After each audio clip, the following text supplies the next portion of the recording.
Today we're talking about the fastest way to make money online in 2020. It's going to be a great conversation filled with a lot of really good tips to help you get started today. So make sure you stick right through to the end because I do have something really special for you there as well. Let's dive into it.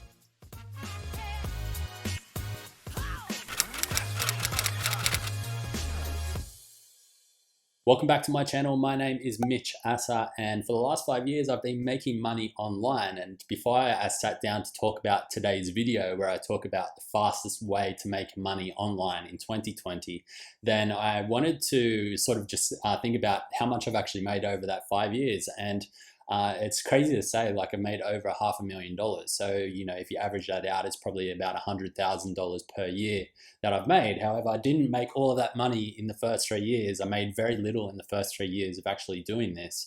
And it's because I really concentrated on the hardest ways to make money, if I'm being honest. When I first got started, I started blogging, which, don't get me wrong, if you can make that happen, it's absolutely a great way to make money online. However, typically it's not going to be the fastest way to make money online. There's much other better and faster ways that you can actually do that. And I'm going to share that with you today. In fact, we're just going to be diving into one particular strategy today that is going to help you the most.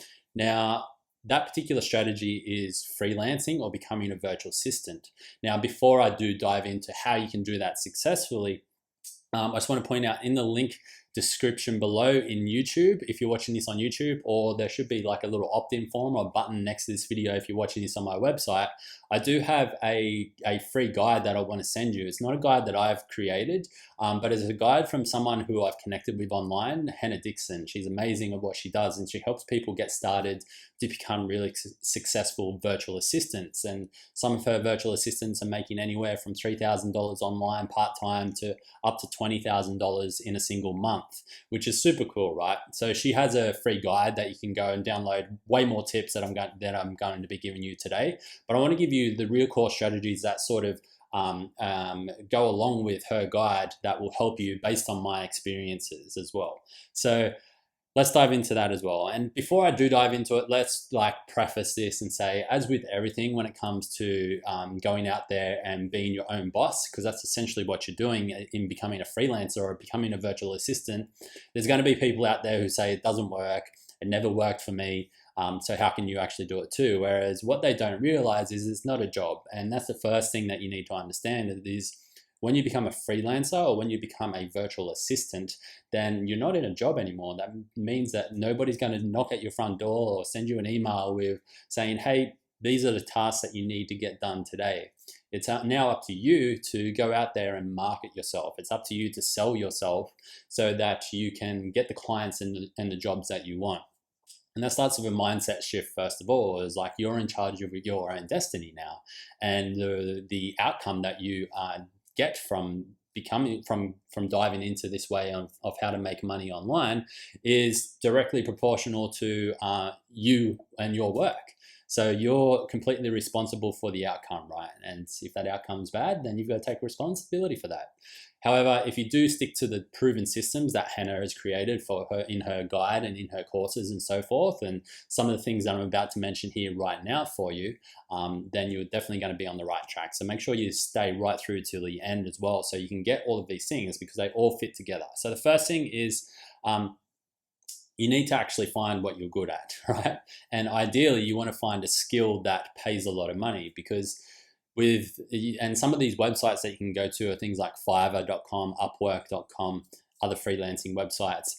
I guess the beauty of the internet is that it allows you to go and find your particular clients and customers that you do want to work with in becoming a freelancer.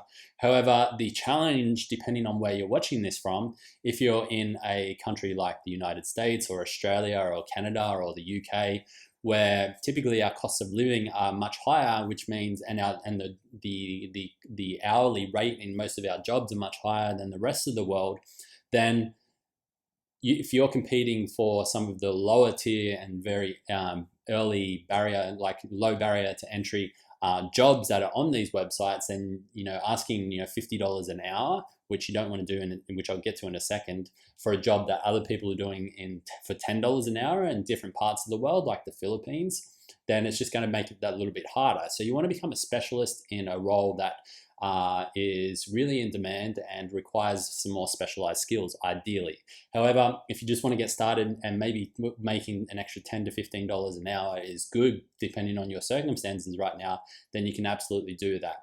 I guess, you know, if I'm looking at it from, so I've hired at least 20 people on Upwork over the years, maybe more.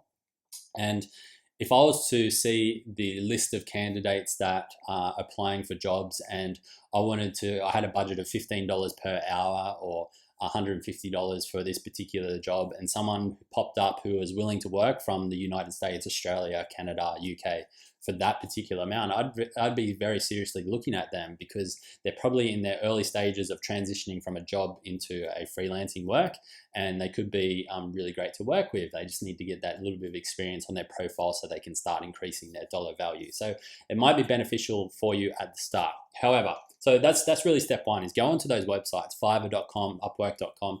See, you can sort of filter them by the highest paying jobs, and you'll see some of the ones out there that potentially you could do. And just off the top of my mind, while I was thinking about this, some of the ones that I know of people who are making really good money, or I've seen on there that make good money, are project managers. They tend to do pretty well, probably working remotely, making anywhere between $50,000 to $150,000 a year, depending on how much they work, how many projects they take on, and stuff like that. Account managers typically work pretty well, especially for B2B sales and like B2B account managers and so forth, like SaaS companies, you know, all of that type of stuff, so tend to do pretty well. Social media marketing managers and just marketing managers in general, especially digital marketing managers, especially full stack ones who can do pretty much everything. You can probably get anywhere between $50 to $70 an hour doing that. And then some of your more specialized skills that are higher in demand, and you can pretty much name your price, media buyers, so buying Facebook ads, Instagram ads, YouTube ads, Google ads, so forth. And SEO still can sometimes be a highly specialized skill. However, you do need a ton of experience to be demanding high amounts of income for that, because there's tons and tons of SEO marketing agencies all around the world, and especially in places like India, who have the ability to charge very low costs. So there's some of the things that I just sort of thought of, because that's sort of my line of work. There's going to be so many other things that I've probably never even thought of and would never think of, because I just don't know they exist. However, you might have those particular skills. So I definitely encourage you to do a little bit of research there. And you can simply just dive in and sign up on those particular platforms and get started today, and start, you know, just applying for different jobs and doing things like that on an hourly rate or on a project per project rate. Now, there's no right or wrong. However, what I would suggest is that you try and do per project or per outcome when you're working as a freelancer. Right now, my company, I basically pulled it all apart last year and got rid of all of my contractors, and now I'm the only one working in it for the time being, as I sort of figure out the next thing. So essentially, if you were to define me as in my work right now, is I'm a freelancer. I'm a Facebook ads manager or Facebook ads strategist, freelancing to other companies. I've got currently 3 clients that I'm working for right now, and if they were to pay me an hourly rate, it's probably somewhere between $150 to $250. However, if I was to pitch that to them and say, hey, you know, you need to hire me for this particular hourly rate, there's very few companies in the world that would actually say yes to that, because there's this perceived, I guess there's this like average hourly rate of what they normally pay their full-time employees and so forth. The reason why I can justify that amount of money is because I get them a significant result on their revenue, because I'm buying and I'm helping them grow a very important part of their business, which is their marketing and their sales and their audience, right? And the more that the better results that I can get, the higher amount of money that I can charge. And don't get me wrong, when I first started doing these particular ad launches, I was charging like $1,500 as the outcome.